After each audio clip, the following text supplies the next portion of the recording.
Hi, I'm here to give you 3 tips about how to have peace in the midst of the storm.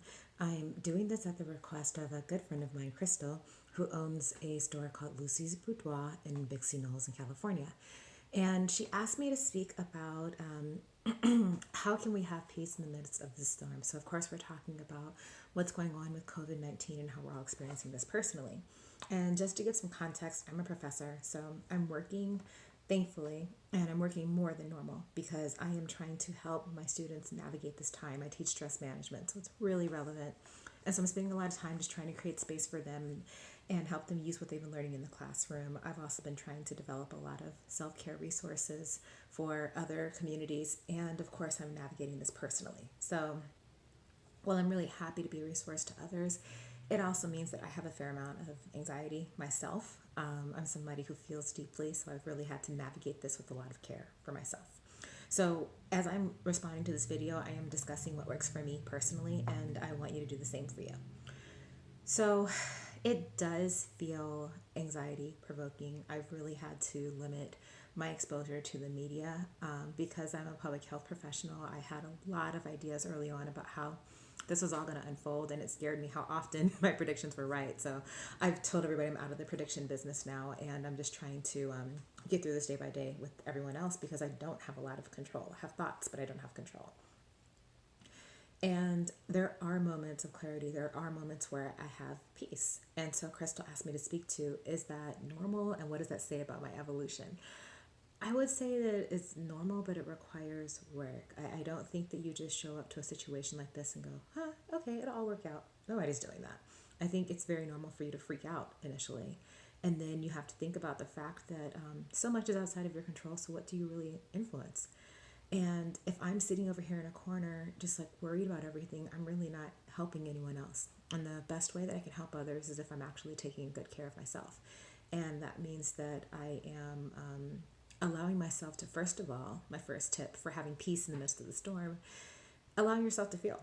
So I allow myself to feel that this is a really stressful situation and that I experience it differently every single day, and I validate my emotions as they show up. So if I feel calm, that's great. But if I feel panic, that's okay too. And I try to explore how I'm feeling that in my body and what I need to do to take care of myself. So step one is allow yourself to feel. You don't need to put on a face and be strong for everybody. You're going to have moments where you're strong and you're going to have moments where you're breaking down, and both are really okay. They're a part of the human experience. My second tip is to grieve. We've all lost a sense of normalcy. We're not really sure how and when everything's going to come back together. And I don't know that it's going to feel like it did before. So you can grieve for the sense of loss and maybe an innocence that we had before about situations like this. I'd learned about the Spanish flu pandemic of 1918, but I hadn't thought about what it would be like to encounter something like this in our lifetime. Actually, that's not true. I had. Back when I was working for the Centers for Disease Control, I actually used to be on a call for pandemic planning, but that was another lifetime ago for me. That was over a decade ago. So I haven't recently thought about how it would be for me personally to be in this experience. So there is some grieving that's going on. There's times where I wake up in the middle of the night and I'm not worried about anything in particular, but my mind is just really busy.